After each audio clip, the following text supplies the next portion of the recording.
안녕하세요. 한교돈입니다. 한량입니다. 자, 2026년 기초연금 기준을 한번 보건복지부 자료집을 보면서 살펴보도록 하겠습니다.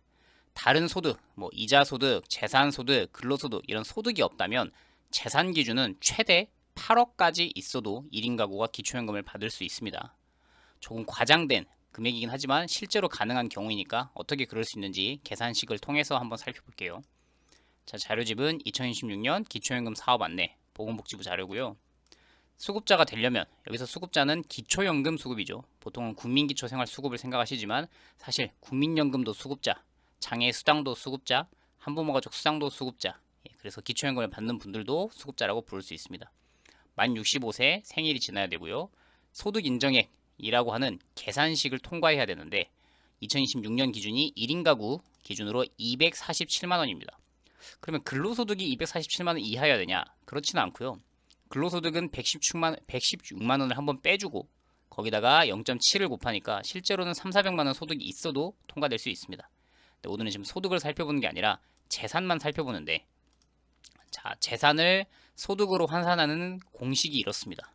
일반 재산, 보통 부동산, 공시 가격으로 해당하는 그 아파트 부동산이 있겠죠. 거기다가 기본 재산액, 내가 살고 있는 대도시, 중소도시, 농어촌 어디 사는지에 따라서 기본 재산액을 한번 빼주고요. 그 다음에 금융재산은 2천만 원까지는 한 번 더 빼주고요. 혹시나 부동산이 부채가 들어있다면 그 은행에 들어있는 금융 부채는 또 한번 빼주고, 그 다음에 재산의 소득 환산율이 4%입니다. 그래서 4%를 곱하고 나누기 12개월을 하면 이게 바로 재산을 소득으로 환산하는 공식입니다. 고급 자동차가 없다는 가정하에 제가 엑셀로 자료를 한번 설명해 드릴게요. 예를 들면 어떤 분이 8억 7,600만 원의 돈이 있어요. 재산. 부동산 공시 가격이 한 8억 7,600만 원 정도라고 하는 거죠. 근데 이분이 수도권, 대도시에 살기 때문에 1억 3,500만 원 기본 재산액만큼은 빼줍니다. 그러면 8억 7,600에서 1억 3,500을 빼니까 나온 값이 7억 4,100만 원이에요. 이걸 바로 소득으로 환산하는 게 아니라 환산율 4%를 곱합니다. 그러면 7억 4천에다가 4%를 곱하면 대략 2,964만 원 정도가 나와요. 근데 이걸 월 소득으로 보는 게 아니라 나누기 12개월을 한다 그랬죠. 그래서 결과값은 2,964만 원 나누기 12개월을 하면 247만 원. 이게 바로 소득 인정액입니다. 247만 원. 사실상 거꾸로 한번 가본 거죠.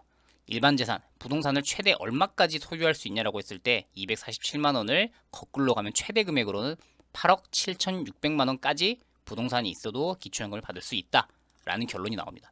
근데 이건 가상의 시나리오인 게 실제로 소득이 전혀 없고 금융재산도 없고 다른 재산도 없이 딱 부동산 하나. 홍길동님의 재산은 일도 안 하고 기초연금도 안 받고 국민연금도 안 받고 근로소득도 없고 은행에 이자소득도 없고 아무것도 없는 분이 오로지 부동산 하나만 갖고 있다고 했을 때 이 정도 금액이니까 계산하는 방식이 이렇다라는 걸 보여드리는 차원이다 보시면 되겠습니다.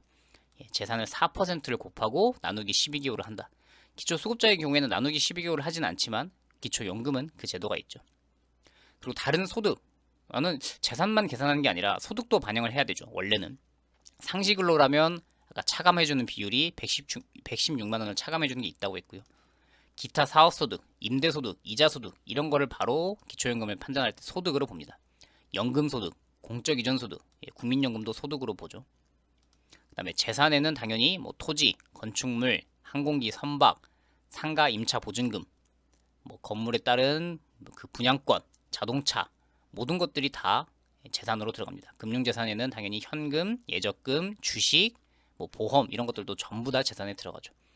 그래서 계산식을 어떻게 이걸 모든 개인이 내가 금액이 근로소득이 있고 116만 원을 빼주고 70%를 곱한 다음에 다른 기타 소득, 사업소득이나 국민연금이나 재산소득, 이자소득 같은 걸 더한다. 이게 바로 소득 평가액이고 여기다가 다시 재산, 가지고 있는 재산에서 부동산은 1억 3,500을 빼주고 금융재산은 2천만 원만 빼주고 부채가 있으면 한 번 더 빼주고 4%를 곱해서 12개월로 나눈다. 자동차가 있으면 또 여기에 들어가겠죠. 이걸 전부 다 복잡한 계산식을 통과해야 나오는 값이 소득 인정액이기 때문에 이걸 개인이 계산하기는 어려워서 내가 소득이 300만 원이 있다.